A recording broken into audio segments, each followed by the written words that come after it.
ವೆಲ್ಗೆ ಹೋಗ್ತಕ್ಕಂಥದ್ದು ಸದಸ್ಯರ ಹಕ್ಕು.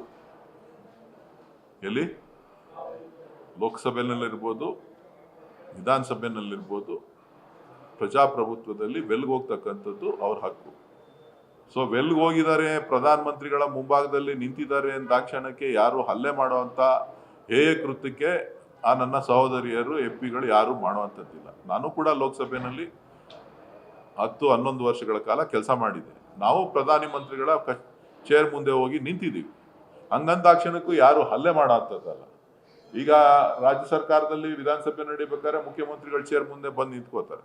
ಆಗ ಸಭಾಧ್ಯಕ್ಷರು ಹೇಳ್ತಾರೆ, ಪ್ರಧಾನ ಮಂತ್ರಿಗಳಿದ್ದಾರೆ, ಮುಖ್ಯಮಂತ್ರಿಗಳಿದ್ದಾರೆ, ಈಚೆ ಬನ್ನಿ, ಈ ಕಡೆಗೆ ಬನ್ನಿ, ನೀವು ಪ್ರೊಟೆಸ್ಟ್ ಮಾಡಿ ಈ ಸೈಡಿಗೆ ಬನ್ನಿ, ನಿಮ್ಮ ಕಡೆ ಬನ್ನಿ ಅಂತ ಹೇಳ್ತಾರೆ.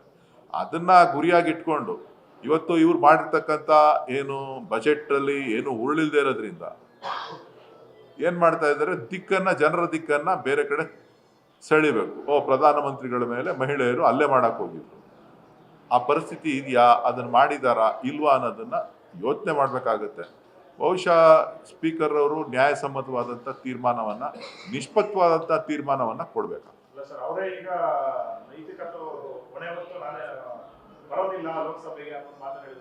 ಇಲ್ಲ, ಒಳ್ಳೇದು.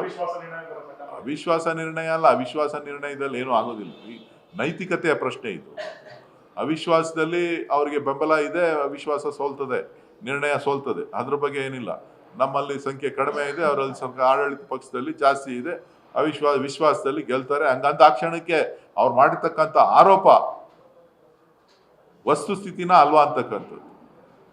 ವಸ್ತುಸ್ಥಿತಿಯೇ ಅಲ್ಲ ಅಂತ ಅಂದಮೇಲೆ ಅವರು ನೈತಿಕತೆಯನ್ನ ಇಲ್ಲ, ಸದನದ ಕ್ಷಮೆಯನ್ನ ಕೋರ್ಬೇಕಾಗ್ತದೆ. ಬೇರೆಯವರಿಗೆ ಅವ್ರ ಹೆಂಗೆ ಕ್ಷಮೆ ಕೊಡಿ ಅಂತೇಳಿ ಆದೇಶವನ್ನ ಮಾಡ್ತಾರೋ, ಅವರು ಕೂಡ ಇವತ್ತು ಈ ಲೋಕಸಭೆ ಅಪಮಾನ ಆಗಿದೆ ಅಂತಕ್ಕಂಥದ್ದನ್ನ ಅವರು ಕೂಡ ಅರ್ಥ ಮಾಡಿಕೊಂಡು ಲೋಕಸಭೆಯ ಘನತೆ ಗೌರವವನ್ನ ಎತ್ತಿಡಬೇಕಾಗ್ತಕ್ಕಂಥದ್ದು ಕೂಡ ಸ್ಪೀಕರ್ ಅವರ ಕರ್ತವ್ಯ. ರಾಷ್ಟ್ರಪತಿಗಳ ವಂದನಾ ನಿರ್ಣಯದ ಮೇಲೆ